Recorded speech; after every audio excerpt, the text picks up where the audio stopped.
You know the name Dracula. The gothic castle, the hypnotic gaze, the immortal vampire. But what about the man who created him? The real life of Bram Stoker is a story just as dramatic and eerie as anything he ever wrote. This is the tale of how a sick child from Ireland created one of the most powerful myths in modern history. Bram Stoker was born in Dublin, Ireland in 1847. His early childhood was shrouded in mystery. For the first 7 years of his life, he suffered from an unknown illness that left him bedridden, unable to even walk. Doctors had no answers, and his family feared he wouldn't survive. But while his body was weak, his imagination was running wild. His mother, Charlotte, filled his long, quiet days with eerie stories from Irish folklore tales of ghosts, banshees, and ancient curses. She had survived the horrific cholera epidemic of 1832 and described the mass, death, and supernatural fears that gripped the city. These stories didn't scare young Bram. They fascinated him.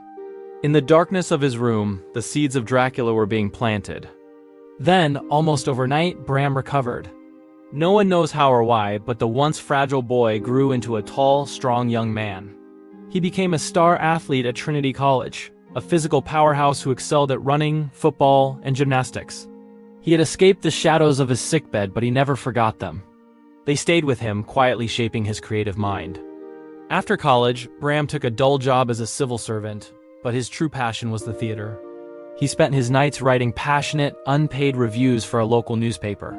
One night, he wrote a glowing review of the famous British actor Henry Irving, the biggest stage star in the world. Irving was so impressed that he invited Bram to dinner, a meeting that changed his life forever. Irving was charismatic, intense, and brilliant. He saw something in Bram and offered him a job managing the prestigious Lyceum Theatre in London. Suddenly, the civil servant from Dublin was at the center of the theatrical world, traveling across Europe and America, meeting presidents and celebrities. But Bram lived in Irving's massive shadow. Irving was demanding, often cruel, and utterly captivating. Their relationship was complicated, and many believe Irving's powerful, almost hypnotic personality became a key inspiration for Count Dracula, commanding figure who people both feared and admired. While managing the theater, Bram was constantly writing, but one project consumed him. A dark tale inspired by European folklore, Carpathian legends, and historical accounts of blood-drinking spirits. He spent 7 years obsessively researching everything from superstitions and diseases to graveyards and the undead. He gathered information on Transylvania, a place he would never visit. And out of this mountain of research, a single terrifying figure slowly emerged. A nobleman, a warrior, a monster. His name would echo through history: Count Dracula. In 1897, Bram Stoker published his masterpiece. Written as a series of letters and journals, Dracula felt disturbingly real. It captured the anxieties of Victorian society, mixing forbidden sexuality with a fear of the unknown. Surprisingly, the book wasn't a huge success at first. It received positive reviews, but it didn't make him rich. He continued working at the theater until Irving's death in 1905, after which he faced financial struggles for the rest of his life. Bram Stoker died in 1912, believing his greatest work was only a modest achievement. But fate had other plans. A decade later, a German filmmaker released an unauthorized adaptation called Nosferatu. Stoker's widow successfully sued to have all copies destroyed, but a few survived, turning the film into a cult classic.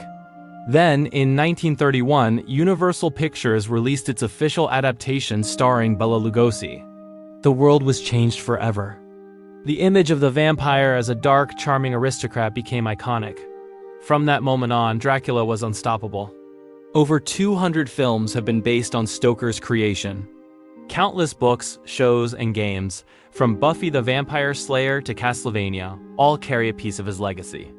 Bram Stoker never lived to see his novel become a cultural giant. He never knew his creation would evolve and spread across the globe. But today, more than a century after his death, his influence is everywhere. He didn't just write a novel. He created a legend that refuses to die. Thanks for watching. If you enjoyed this story, be sure to like and subscribe for more deep dives into the creators behind the myths.